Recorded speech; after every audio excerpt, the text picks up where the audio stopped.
नमस्कार, India voice देख रहे हैं आप और मैं हूं आपके साथ तुषार कुमार। तो वक्त हो चला है रिपोर्टर लाइव का, जहां दिन भर की तमाम बड़ी खबरों की जानकारी जो है वो हमारे संवाददाता ग्राउंड जीरो से आप लोगों तक पहुंचाते हैं। लेकिन सबसे पहले हम बात करेंगे कि यूपी में आखिरी चरण के चुनाव होने हैं। खबर पर ज्यादा जानकारी दे रहे हैं हमारे संवाददाता आसिफ बैग। लोकसभा चुनाव की पूर्वांचल में 13 सीटों पर कल मतदान होगा। इनमें कई ऐसी हॉट सीटें हैं जहां पर इंडिया गठबंधन और बीजेपी के बीच सीधी टक्कर मानी जा रही है। सबसे ज़्यादा हॉट सीट वाराणसी की है, जहां पर पीएम नरेंद्र मोदी चुनाव लड़ रहे हैं और उनके वोटों में मार्जिन के लिए कई कैबिनेट मंत्रियों ने भी डेरा डाल रखा था। हालांकि पूर्वांचल की यह 13 सीटें कहीं न कहीं इंडिया गठबंधन और बीजेपी के लिए अहम रखती हैं। बता दें कि कल यानी 1 जून को लोकसभा चुनाव का अंतिम चरण का मतदान होगा, जिसमें पूर्वांचल की सभी 13 सीटें हैं। इसमें मिर्जापुर, घोसी, गाजीपुर, वाराणसी जैसी सीटें काफ़ी अहम हैं। बात करें वाराणसी सीट की तो यहाँ पर पीएम नरेंद्र मोदी तीसरी बार चुनाव लड़ रहे हैं और उनको अधिक से अधिक वोटों से जिताने के लिए कई दिग्गज और कैबिनेट मंत्रियों ने वाराणसी में डेरा डाल रखा था। पीएम मोदी के वोटों में बढ़ोतरी के लिए कैबिनेट मंत्रियों ने एड़ी चोटी का जोर लगा दिया है। ऐतिहासिक जीत के लिए पीएम नरेंद्र मोदी की सभी मंत्रियों ने काफ़ी मेहनत भी किया। वहीं बात करें मिर्जापुर सीट की तो मिर्जापुर सीट भी काफ़ी अहम है। यहाँ पर अनुप्रिया पटेल चुनावी ताल ठोक रही हैं। घोसी सीट से कैबिनेट मंत्री ओपी राजभर के बेटे चुनाव मैदान में हैं और गाजीपुर की सीट पर माफिया मुख्तार अंसारी के भाई अफजाल अंसारी एक बार फिर से आखिरी चरण में कल चुनाव होगा, जिसके लिए सभी पोलिंग पार्टियां रवाना हो चुकी हैं। खबर पर विस्तार से जानकारी दे रहे हैं हमारे संवाददाता आसिफ बैग। लोकसभा चुनाव के अंतिम चरण के लिए पोलिंग पार्टियां रवाना हुई। पोलिंग पार्टियों को लू और गर्मी से बचाव के टिप्स भी दिए गए। साथ ही साथ मध्य स्थलों पर पुलिस कर्मियों की तैनाती के पुख्ता इंतजाम भी किए गए। बता दें कि कल सुबह लोकसभा चुनाव के अंतिम यानी 7वें चरण का मतदान शुरू होगा। मतदान को लेकर आज पोलिंग पार्टियां रवाना की गई। बता दें कि कल लोकसभा चुनाव के अंतिम चरण में वाराणसी, मिर्जापुर, गाजीपुर, मऊ, चंदौली समेत 13 सीटों पर मतदान होना है। मतदान को सकुशल संपन्न कराने के लिए आज सभी जिलों में पोलिंग पार्टियां रवाना की गई। पोलिंग पार्टियों को रवाना करने के पहले अधिकारियों ने कर्मचारियों को गर्मी और लू से बचाव के टिप्स भी दिए गए और साथ ही साथ मतदान के दौरान गड़बड़ी होने पर तुरंत सूचना दिए जाने की बात कही गई। चुनाव आयोग की तरफ से भी मतदान को लेकर पुख्ता इंतजाम किए गए हैं। मतदान के दौरान सुरक्षा व्यवस्था का पूरा ख्याल रखा जाएगा और साथ ही साथ मतदान स्थलों पर पुलिस कर्मियों की बेहतर तैनाती भी की जाएगी।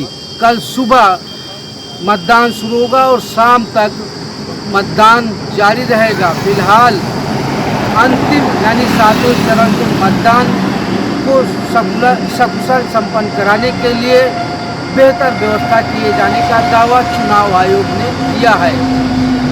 सहयोगी इसराज के साथ आसिफ बेग, इंडिया वॉइस, लखनऊ।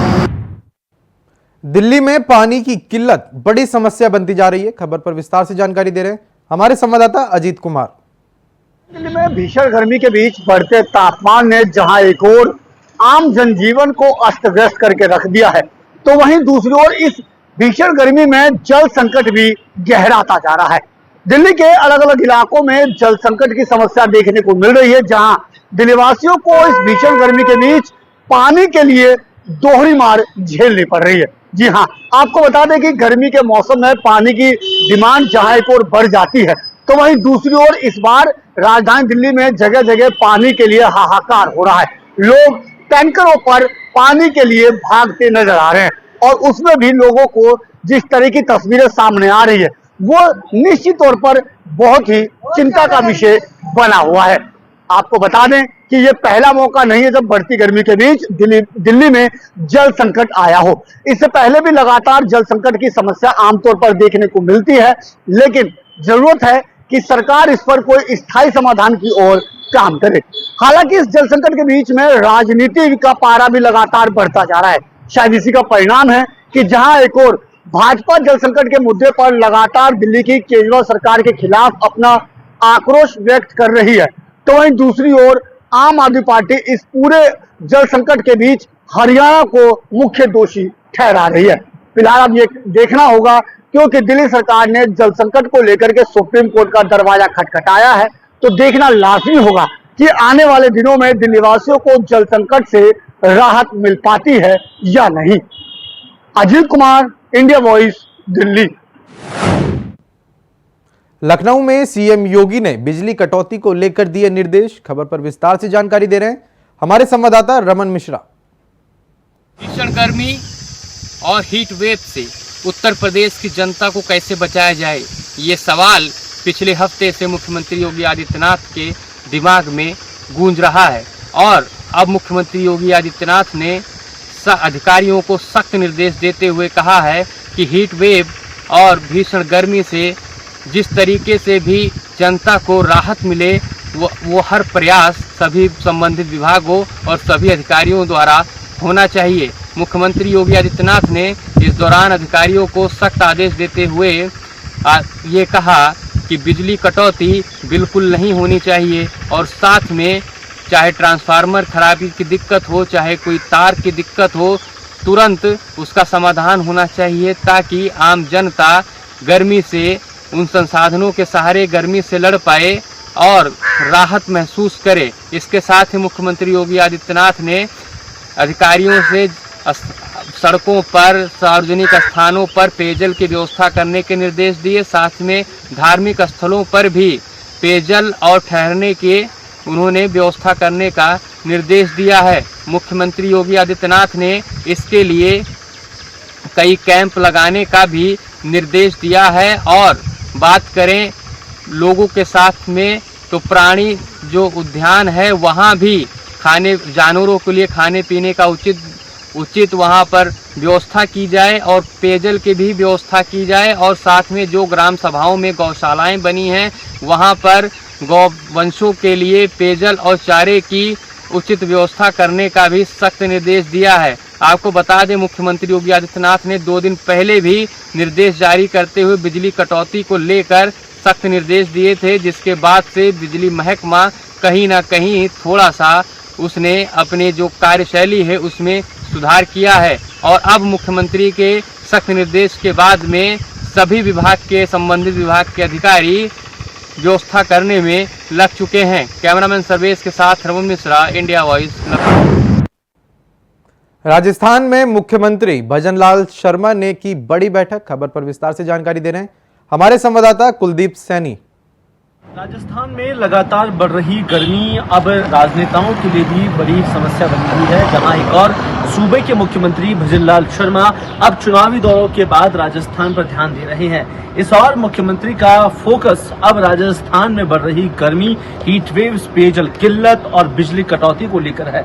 इसे लेकर मुख्यमंत्री ने आज सचिवालय में कॉन्फ्रेंस हॉल में बड़ी बैठक ली, जहां पर तमाम जिलों के कलेक्टर और साथ ही वहां पर संभागीय आयुक्तों को बुलाकर एक खास मीटिंग ली।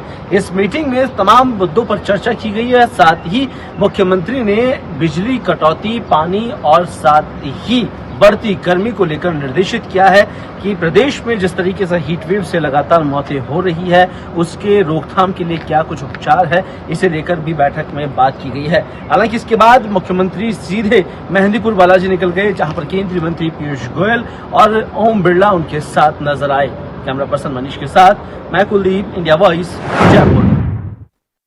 बात करेंगे अगली खबर की। यूपी में गर्मी का कहर लगातार जारी है। खबर पर विस्तार से जानकारी दे रहे हैं हमारे संवाददाता चंदन वर्मा।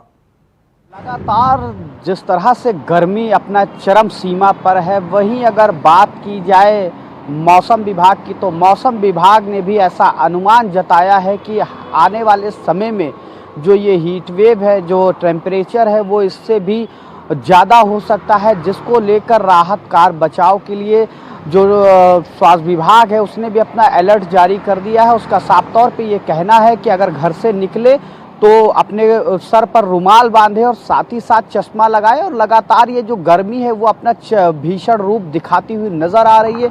वहीं अगर बात की जाए रोड की, तो लगातार जो रोड पे लोग निकल रहे हैं वो भी इस गर्मी से बेहाल हैं।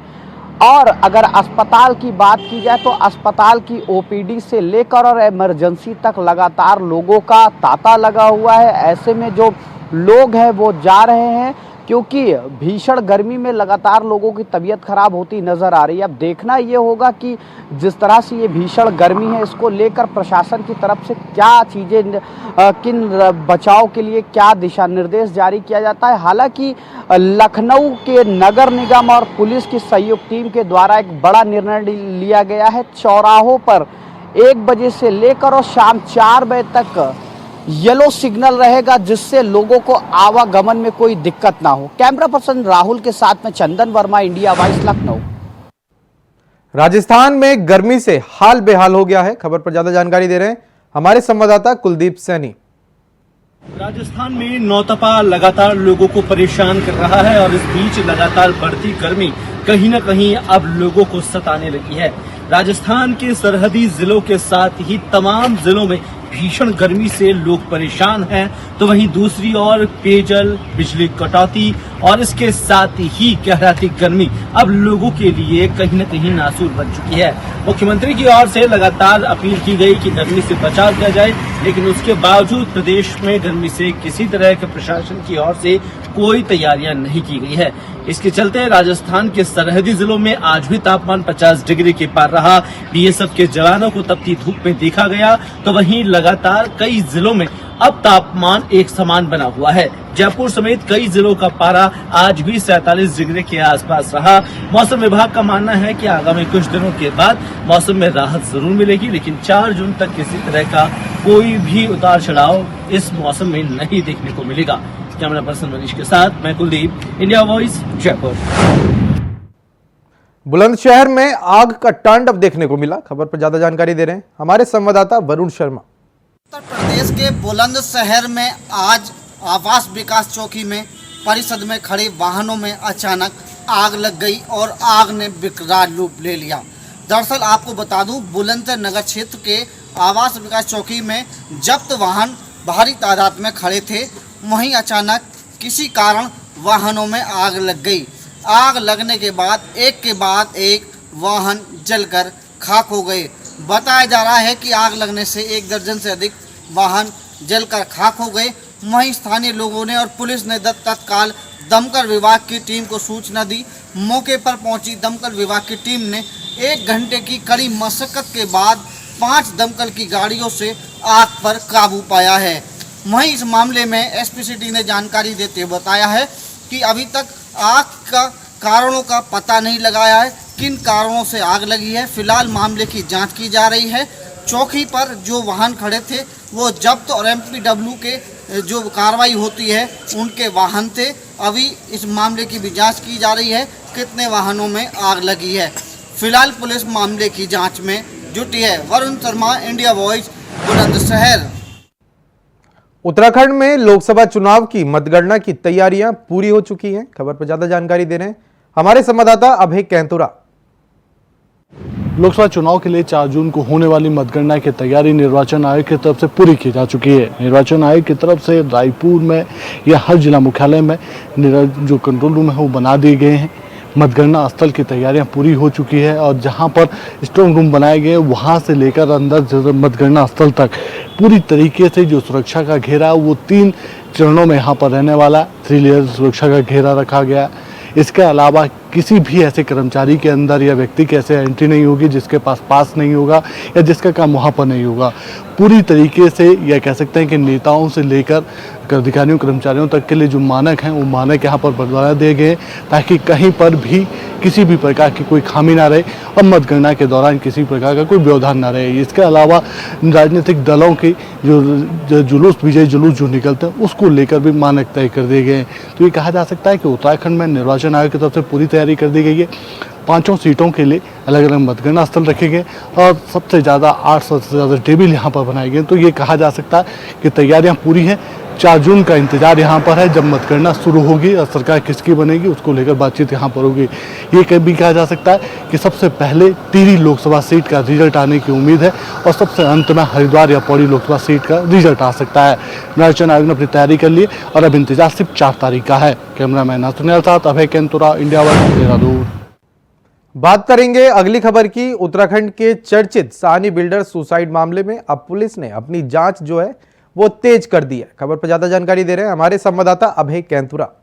बिल्डर सुसाइड मामले पर लगातार पुलिस जांच कर रही है, लेकिन जिस प्रकार से ये मामला हाई प्रोफाइल बनता हुआ नजर आ रहा है तो ऐसे में कहा जा सकता है कि सरकार के कुछ सफेद पोस्ट नेताओं के नाम भी सामने आने लगे हैं। सत्ताधारी दल की तरफ से अब बचाव मुद्दा में अपनी बात यहाँ पर कही जा रही है, लेकिन विपक्ष अब भी सीबीआई जांच की मांग को लेकर अड़ा हुआ नजर आ रहा है। तो उत्तराखंड में कई ऐसे मामले हैं जिस पर विपक्ष ने सीबीआई जांच की मांग करी, लेकिन अब जिस प्रकार से ये बिल्डर सुसाइड मामले पर सीबीआई जांच की मांग को लेकर बातचीत हो रही है तो ऐसे में कहा जा सकता है कि अगर पुलिस का जांच का घेरा और बढ़ता तो फिर कई सफेद पोस्ट नेताओं के नाम सामने आ सकते हैं। पुलिस की तरफ से फिलहाल जो प्रथम दृष्टया जो दोषी थे उनको जेल भेजने का काम कर दिया गया, साथ ही उनके ऊपर 2 धाराएं और लगाने का काम यहाँ पर कर दिया गया है। लेकिन अभी भी जांच का अंतिम निष्कर्ष निकलना बाकी है, यानी पुलिस की जो जांच है वो आगे जरूर बढ़ रही है, लेकिन जिस रफ्तार से बढ़ रही है उसको लेकर भी सवाल खड़े हो रहे हैं। कैमरामैन नाथुनिया साथ अभय केंतुरा, इंडिया वाइज, देहरादून। दिल्ली में आज विभव कुमार की सुनवाई हुई। खबर पर ज्यादा जानकारी दे रहे हैं हमारे संवाददाता अजीत कुमार। पार्टी से राज्यसभा सांसद स्वाति मालीवाल के साथ हुई मारपीट के प्रकरण में आज आरोपित मुख्यमंत्री अरविंद केजरीवाल के निजी सचिव विभव कुमार को दिल्ली की 30 हजारी कोर्ट में पेश किया गया, जहां से सुनवाई के दौरान मुख्यमंत्री अरविंद केजरीवाल के निजी सचिव विभव कुमार को 14 दिन की न्यायिक हिरासत में भेज दिया है। जी हाँ, साफ तौर पर कहा जा सकता है कि जिस तरीके से लगातार विभव कुमार की मुश्किलें फिलहाल थमती हुई नजर नहीं आ रही है। दरअसल आपको बता दें कि बीते 13 मई को दिल्ली में आम आदमी पार्टी की राज्यसभा सांसद स्वाति मालीवाल ने सीएम आवास पर विभव कुमार के साथ मारपीट का आरोप लगाया था, जिसमें उन्होंने कहा था कि वो मुख्यमंत्री अरविंद केजरीवाल से मिलने उनके आवास पहुंची थी, जहां पर विभव कुमार ने उनके साथ मारपीट की, दुर्व्यवहार किया। जिसके बाद तमाम प्रकरण के बाद विभव कुमार को गिरफ्तार किया गया और गिरफ्तारी के बाद विभव कुमार को जांच के लिए मुंबई भी जो पुलिस टीम है वो लेकर के गई और तमाम साक्ष्यों को जुटाने का काम किया गया। उसी फहरिस्त में आज विभव कुमार को दिल्ली की 30 हजारी कोर्ट में पेश किया गया, जहां से विभव कुमार को कोर्ट ने 14 दिन की न्यायिक हिरासत में भेज दिया है। यानी कि अब साफ कहा जा सकता है कि आने वाले 14 दिन तक अब विभव कुमार को जेल में काटना पड़ेगा। Ajit Kumar, India Voice, Delhi.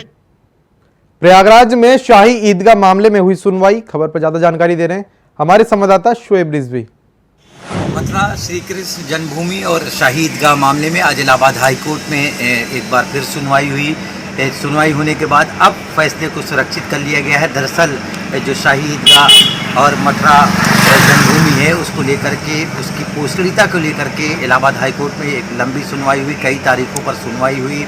हिंदू पक्ष ने अपनी दलीलें पेश की, मुस्लिम पक्ष ने अपनी दलीलें की पेश की। मुस्लिम पक्ष की तरफ से जो ये 18 अलग अलग याचिकाएं हैं, इसकी पोस्टरीता पर सवाल उठाया गया है कि ये सुनने योग्य है या नहीं है। इसी को लेकर के कोर्ट में दोनों पक्षों की तरफ से अपनी अपनी बहस रखी गई।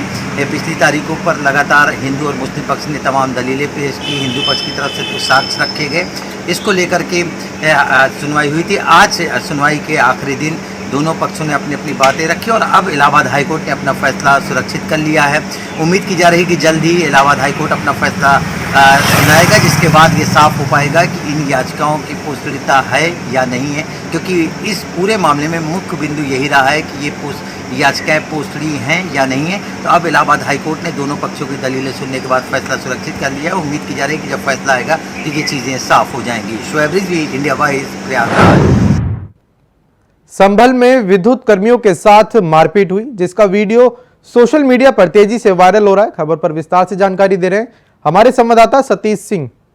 हम आपको बताते चलें कि जनपद संबल में बिजली विभाग की टीम गांव में पहुंची और बिल जमा न करने पर गांव में कनेक्शन काटने लगी। इसी को लेकर गांव वालों ने बिजली विभाग की टीम को दौड़ा कर पीटा गया है और वीडियो सोशल मीडिया पर वायरल हो रही है। हम आपको बताते चले पूरा मामला जनपद संबल के धनारी थाना क्षेत्र का है, जहां पर बिजली विभाग की टीम वसूली करने गई थी गांव में, और जहां पर जो वसूली के दौरान जिसका बिल जमा नहीं था तो उसी के जो कनेक्शन काटे जा रहे थे। गांव में इसी बात को लेकर कहासुनी हुई। कहासुनी इतनी बढ़ गई कि गांव वाले और बिजली विभाग की टीम में आपस में विवाद हो गया। विवाद को लेकर के गांव वालों जब मना किया कि हमारे कनेक्शन मत काटो, गर्मी के दौरान गर्मी कुछ ज़्यादा है, तो इसी को लेकर के जो है बिजली विभाग की टीम नहीं मानी, इसको कनेक्शन काट दिए गए। तो गाँव वालों ने इकट्ठा होकर बिजली विभाग की टीम को घेर लिया गया और घेरने के दौरान दौड़ा कर पीटा गया। उसकी वीडियो सोशल मीडिया पर वायरल हो गई है। मौके पर पुलिस पहुंची और पहुंचने के बाद मामले की संज्ञान लिया गया है। इधर बिजली विभाग के नोडल अधिकारी का कहना है कि 4 लोगों के नाम दर्ज और 30 से 35 अज्ञात के खिलाफ मुकदमा के लिए दर्ज करा दिया गया है। इधर पुलिस विभाग जाँच कर रही है, जाँच के आधार पर कार्रवाई की बात कर रही है। कैमरामैन प्रसन्न के साथ मैं Satish Singh, India Voice news Sambhal. Hapur में चला अवैध शराब पर रोड रोलर। खबर पर ज्यादा जानकारी दे रहे हैं हमारे संवाददाता शक्ति ठाकुर। खबर यूपी के हापुड़ से है, जहां रोड रोलर के माध्यम से 10,000 लीटर शराब को नष्ट किया गया है। आपको बता दें, हापुड़ पुलिस के ने विभिन्न थाना क्षेत्रों में इन शराब को पकड़ा था। यह शराब मुकदमों के तहत जब्त की गई थी। वहीं हापुड़ पुलिस ने न्यायालय से परमिशन लेने के बाद रोड रोलर चलवाकर 10,000 लीटर शराब को नष्ट किया गया है। आपको बता दें, इस शराब की कीमत करीब 34 लाख रुपए बताई जा रही है। बताया जा रहा है कि विभिन्न मुकदमों में इस शराब को हापुड़ जनपद के अलग अलग थाना क्षेत्रों में पकड़ा गया था और इस शराब को न्यायालय से परमिशन लेने के बाद हापुड़ थाना देहात के मंसूरपुर यार्ड में रोड रोलर के माध्यम से इस शराब को नष्ट किया गया है। आप तस्वीरों में देख सकते हैं कि किस तरीके से 10,000 लीटर शराब, जिसकी कीमत करीब 34 लाख रुपए है, सड़क पर डाला हुआ है और रोड रोलर चलवाकर इस शराब को नष्ट किया जा रहा है। तो कहीं ना कहीं हापुड़ पुलिस ने बड़ी कार्रवाई की है। न्यायालय से परमिशन लेकर इस 34 लाख रुपए की अवैध शराब को नष्ट किया गया है। कैमरामैन अमन के साथ इंडिया वॉइस के लिए हापुड़ से शक्ति ठाकुर। बात करेंगे अगली खबर की। जम्मू के अखनूर में हुआ भीषण हादसा। खबर पर विस्तार से जानकारी दे रहे हैं हमारे संवाददाता शुभम। अखनूर में बीते दिन पहले एक सड़क हादसा हुआ और जिसमें एक बस में लगभग 90 लोग सवार थे और वो बस खाई में जा गिरी, जिसमें जो खबर आ रही थी कि लगभग 22 लोगों की मौके पर ही मृत्यु हो गई और जिसमें कम से कम 70 लोग जो हैं वो जख्मी बताए जा रहे हैं। इसी बीच प्रशासन ने एक बड़ा फैसला लिया और जिसमें 6 ट्रैफिक के जो बड़े अधिकारी थे उन पर जो है वो नकेल कसी और 6 कर्मचारियों को सस्पेंड कर दिया गया है। आपको बताएं तो ये मामला अखनूर का है और अखनूर में कल जो बीती दिन पहले सड़क हादसा वहां पे सामने आया। एक बस यूपी से जो है वो शिवखोड़ी की ओर जा रही थी, जिसमें लगभग 90 लोग सवार थे और एक बड़ा सड़क हादसा हुआ जिसमें 22 लोगों की मृत्यु हो गई। और इसी बीच जो है एक बड़ा ऐलान जो है वो हुआ है, जिसमें उन्होंने साफ कहा है कि जिन लोगों की मृत्यु हुई है उन्हें कुछ अमाउंट डिसाइड की गई है और साथ ही साथ जिन लोगों की जख्मी हुए हैं उनके लिए भी एक अमाउंट जो है वो डिसाइड की गई। फिलहाल के लिए रिपोर्टर लाइव में इतना ही। देश और दुनिया की तमाम बड़ी खबरों को जानने के लिए बने रहे इंडिया वॉइस के साथ। नमस्कार।